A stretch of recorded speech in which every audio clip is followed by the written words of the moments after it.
Kevin Kietzman is Uncanceled and back on Kansas City Radio. 10 to 11 a.m. on 95.7 FM KCMO Talk Radio. Good morning, Kansas City. Welcome to Uncanceled. I'm Kevin Kietzman, your humble host, and we've got a great show lined up for you today as we're going to get into all kinds of things that are going on around the country, locally, in sports, and my good friend Gary Lezak will join us today on the broadcast. He's a super great guy. We used to work together way back in the day at Channel 4 when he was doing weekend weather and I was the weekend sports guy. And we have remained in touch and close even as he's ended his television career in Kansas City and moved to Colorado where he started a company called weather2020.com. It's very interesting what he's doing now. He's forecasting long-range weather, like 6 months out. He was on my podcast last spring and predicted rain for the Chiefs season opener. And it rained. I'm not making that up. I'm just telling you. You'll hear all about it today, especially if you like weather or, what kind of winter this is going to be and things like that. We'll also have some fun with Gary because he loves to talk sports. I predict that he will predict the Chiefs win 52-0 Sunday night.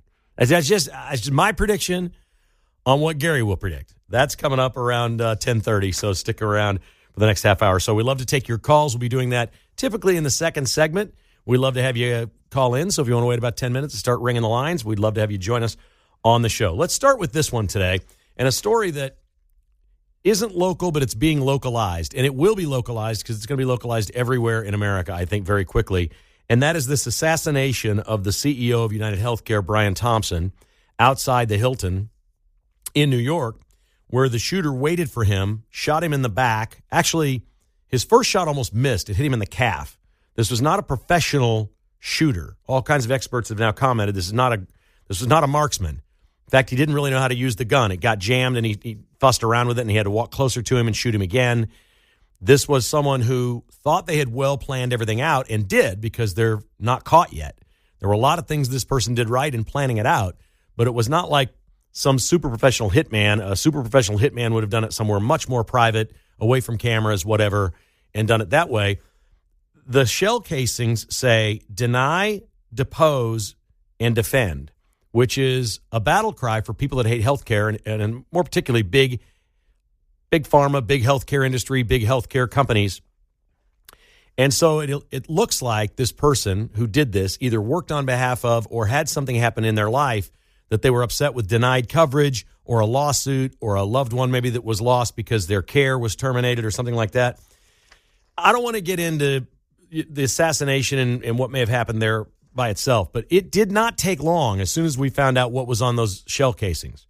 The words deny, depose, defend, which is the legal terms for what healthcare companies like to do, before the crazoids on the left came out, and it is just getting started. The first thing I saw this morning was a Columbia University professor named Anthony Zenko, and this person is, to say unhinged, I don't know how you do this. When somebody's lost their life, it's literally something I just don't understand how anybody can be this kind of a person and post something like this.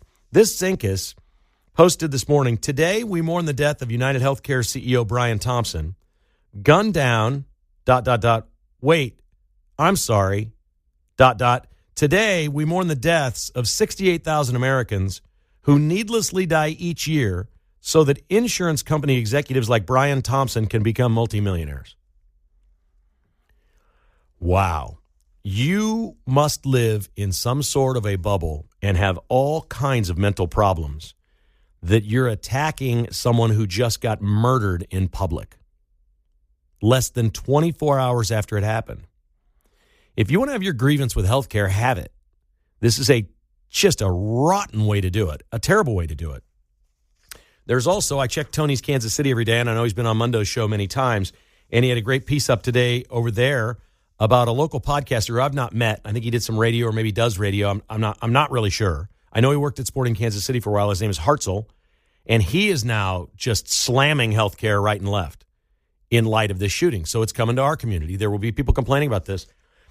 What I don't understand is why people complain about healthcare if it is, and ultimately for all of us, individually and our families, the single most important thing in our lives is our health. Whether it's mental health, physical health, whatever it may be, the birth of a child, whatever it may be, if it's like literally the most important thing after you eat food and have something over your head so you don't get wet or cold or whatever, it's the most important thing.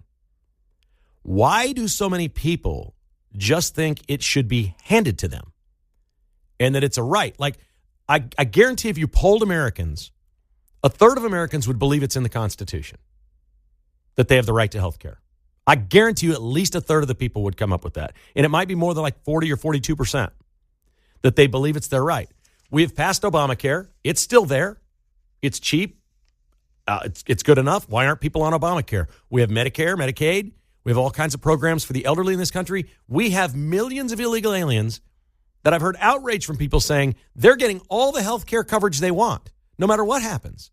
They get hurt on the job. They go to the hospital. They get treated. They get released. They didn't pay anything. And the healthcare companies are absorbing this.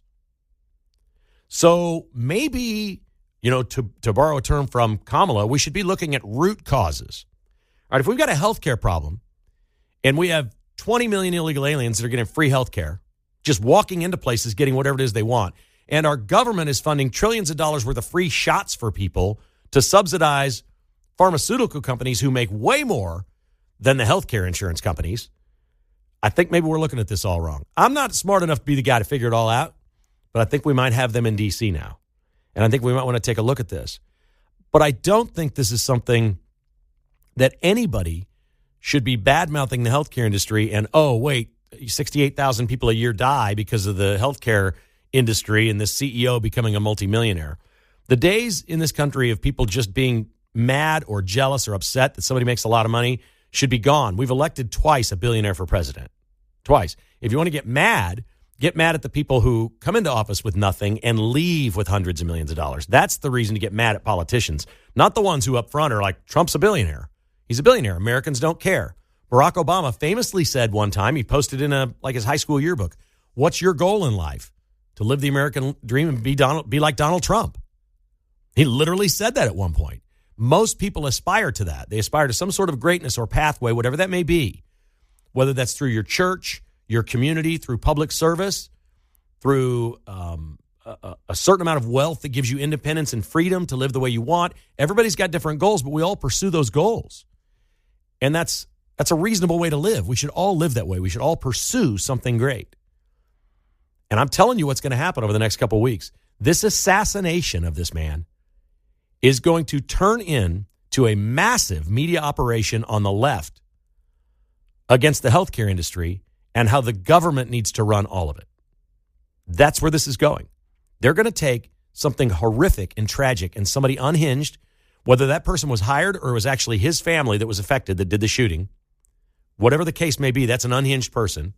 Normal people don't walk up and do something like that. Whatever the case may be, we're going to find out. And the media is going to turn this thing. Brian Thompson will be long forgotten. Nobody will care except the wife, the kids, the family, whatever. They'll install a new CEO. They'll move on. That guy will make tens of millions of dollars. That healthcare company will go on. Their stock, when I looked yesterday, I thought, what happens to the stock when the CEO gets shot? And I looked at it, it was up $12, which was not, it's a high-priced stock, so that wasn't a big percentage. What I'm telling you is it was unaffected. It didn't matter. They'll put another CEO in there.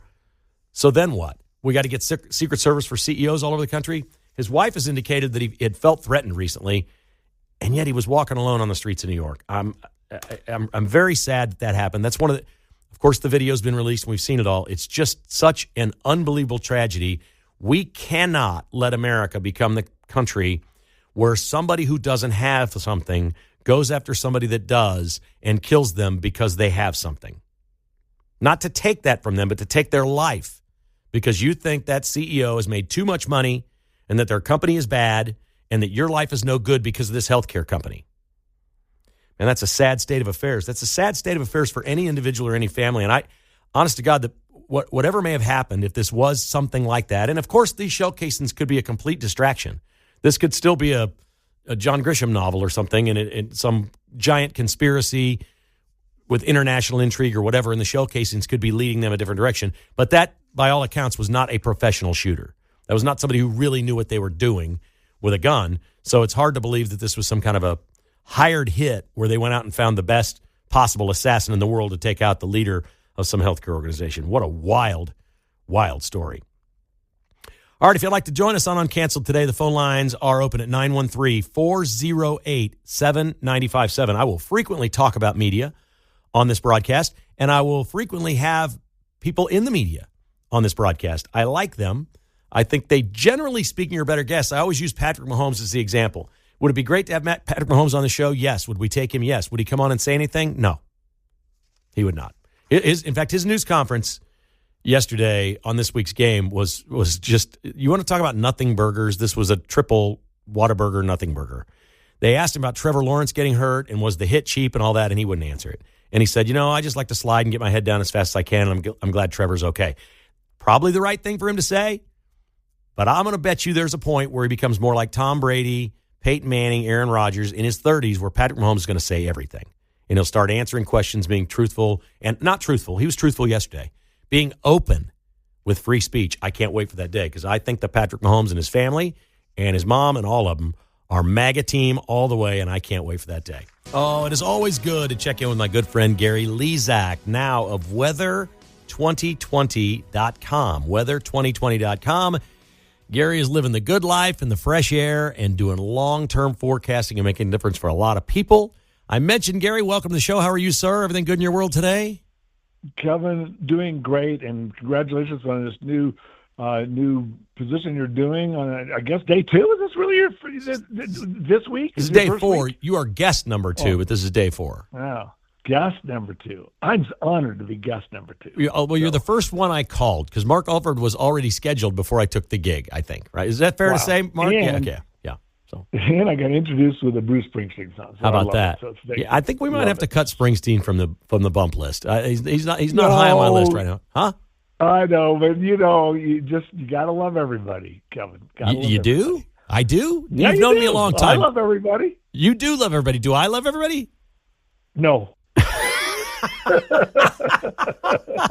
You do not. Do I love most? Yeah, I think so, but we can work on that. We'll figure that out. Life's too short to spend time with wastes of time. Is kind of how I look at it. I agree. I agree. So yeah, absolutely. I mentioned at the top of the hour that amazingly last spring you were on my podcast and predicted it would rain for the Chiefs opener, which it did. Right. Tell our fine folks what Weather 2020 is and how you are doing the longest range forecasts in the world. Yes, we are doing the longest range forecast in the world accurately. I mean, others might attempt it.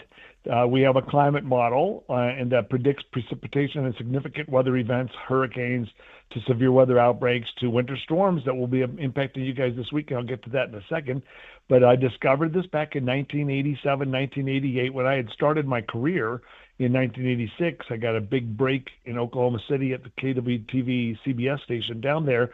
And it was about a year into my career, where I noticed that the weather patterns were cycling regularly.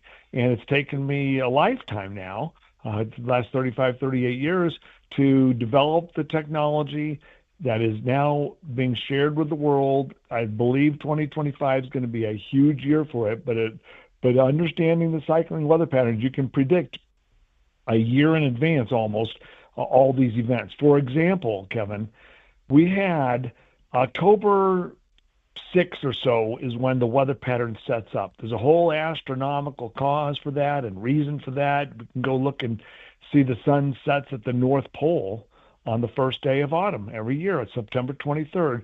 The sun sets one time a year, and it's about 10, 12 days later that it goes dark at the North Pole on October 5th, 6th, or 7th, and that's coincidentally or not so much when the LRC sets up. So there may be astronomical forcings that cause the pattern to set and cycle all the way through the next year when the sun sets at the North Pole again. Same thing happens in the Southern Hemisphere when the sun sets at the South Pole on the first day of spring. But what happens is the pattern sets up. So let's go to October 6th. Okay. To October 31st. So about the 24, 25 days, probably about half of this first cycle.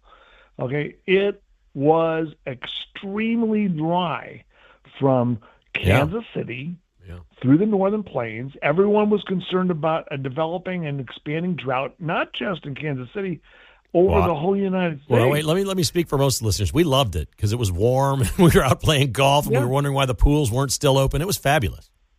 Yeah, And then it hit October 30th, and a series of storms, a parade of storms started blasting into the Pacific Northwest, diving into the Four Corners area, and we started getting wet. And we had double average precipitation. And you knew this? No, we did not know that. Did not know the storms were coming. But now we know. Okay, so this is how the LRC works. So now I've been tracking all that, and the pattern that we had 28, 30 days of storm systems all of a sudden, not just a week or so. Right. And I'm like analyzing, when is that going to come back? Guess what? It starts coming back in the middle of this month, and it'll last another 30 days, so that it increases our chance of a white Christmas, and it also increases our chance of a rather stormy stretch beginning in about 10 to 12 days. Okay, so this roughly December 15th to January 15th could be the roughest part of winter. We're going to see a lot of snow, a lot of traffic pileups, a lot of delays getting to work, things like that. The good thing is it's around the holidays, but you believe that will be the toughest part of our winter is December 15th to January 15th? Yes, if it's cold enough. So we'll see. I think it will be for. It was also a warm pattern when this happened. Okay, so it could be rain events. It doesn't necessarily mean snow. You're not predicting big cold yet. Yeah, no, I do think there will be some, but we have to watch for a tricky January and February period when this comes back again in mid-February or so, because by then there may be an Arctic blast right ahead of it, and so sometime during the winter. We're going to get blasted. We're going to have, I'm thinking, at near or above average snowfall. All right. Every winter we have these 2-day or 3-day periods where it's 64 one day, 66, then 68 degrees, and the golf courses are open, or we get outside or whatever. We go, oh, can you believe it's winter? That's going to be between January 15th and February 15th is what it sounds like. If there are days like that, yeah. More likely, although when we go to the dry part of the pattern, it's possibly more susceptible to a cold blast. So that is not necessarily the case. Right. I'm developing my winter forecast through Weather 2020 comes out next week. So I haven't made that conclusion yet. Right. And you have not predicted rain for the Chiefs opener next year yet, have you? No, but we did predict the lightning delay this year. And so, it's crazy. I can vouch for this. You were on my podcast and you said it. I'm like, oh my God, it's going to rain tomorrow night. It was like the day before the game. I'm like, Lezak's got this. I pulled the clip out and I played it for everybody in the podcast audience the day before the game. I said, can you remember this? Because that was like March or April or something you were on. I'm like, he's predicting rain for the Chiefs opener and it's happening. And lightning. Yeah. And then it happened. I mean, it was exciting for me because I was like, it's going to happen. I can believe it. And Brett Veach. That's insane. And Travis Hogan and the Chiefs, they're like, oh my gosh, he got it right. They knew about it. What do you think? What do you think of your old industry these days? Do you watch local weather at all on TV? And how good are those folks? What do you think? Yeah. How good are those folks? I was proud of my team last night at KSHB because they did their winter forecast last night. I watched it. I thought it was good. They had their forecast snowfall. I thought their snowfall forecast was too low. But the industry in general is going to go through a transition. What's going to happen to broadcast TV in the next decade? Now, 2 decades ago, we thought it was going to fade. It didn't. And weather became extremely important. So weather still is. But now with YouTube channels, and I've got a YouTube channel that I just did the weather on this morning. You can follow us at Weather 2020 and go see what I just posted. But that's going to be growing, Kevin. There's going to be social media shows that could dominate broadcast TV in the decades ahead. Yeah, I believe that. Okay, let's have some fun now. You ready? Yeah. Okay, you can only have dinner with one person. That person's buying, by the way. Donald Trump, or Elon Musk. Those are my 3 choices. That's it. Well, I've already had meals with you. I've already had, I've had long conversations at parties with you. So it's going to have to be Donald Trump or Elon Musk. Yeah. And I'm going to say Elon Musk because I think once he hears what I'm doing with Weather 2020, he would go, "Oh my God, I'm going to invest $1 billion into that." Yes. I was hoping you'd go there. I figured you would. But if you were with Elon, he would start talking about, the stars, astrology, space, and you're going to be talking about meteorology and weather. I'd be like, if I were sitting there, I'd be bored to tears. I'd put my headphones on. I'd be like, I wouldn't be bored. I just wouldn't understand what the hell the two of you are talking about. It's possible. No, it's probable. It's probable. All right. How about this one? The Chiefs and Chargers Sunday night. And two questions: the Chiefs and Chargers. Yeah. Who wins by what score and whatever? And then the Chiefs have 5 games left. How many of them do they win? Okay, I think the Chiefs are going to go 15-2. I do think they'll probably lose to Pittsburgh. I think the game against the Broncos might be of extreme importance because, depending if it's a bye and they have the bye already secured by them because maybe the Bills lost to the Rams and to Detroit, then perhaps the Chiefs don't have to play their starters, but they still might beat the Broncos. They still might. Yeah. So 14-3 or 15-2. I do think the Chiefs will beat the Chargers this weekend, but my gosh, is it going to be by 3 points again? I hope not, but it certainly seems that way. Here's a stat for you. McDuffie, he's really a great defender, right? Mm-hmm. Do you know how many interceptions he has in his career in 3 years? Not very many. How many? 0. Yeah. None. One. Because he covers the guy. He doesn't jump the route. He doesn't take chances. I'd like to see him take chances, but after 3 years, you either have instincts or you don't. He hasn't had one interception yet in his career. So maybe this is the weekend he finally There's breaks a hot free. take. If the Chiefs have a problem, it's Trent McDuffie. I like that, Gary. That's strong. I know. It's not left tackle. Well, it's not the pass rush. It's that corner that hasn't picked the ball off. I like that. Well, they don't get turnovers. I know. there. I see what you're saying. I hadn't thought of it that way. That's a brilliant take. I'm with you. So, But I'm the only guy in this town. I'm going to go on the record right now. The Chiefs are beat Sunday night.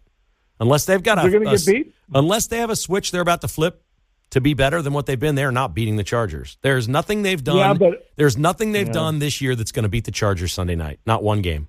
I watched the Chargers play last week. I don't think so. I think they don't have Keenan Allen. They don't have Mike Williams. I'm sorry, they don't have the weapons. How many points do you think the Chiefs will score? I'll bet you the Chiefs do not score over 20.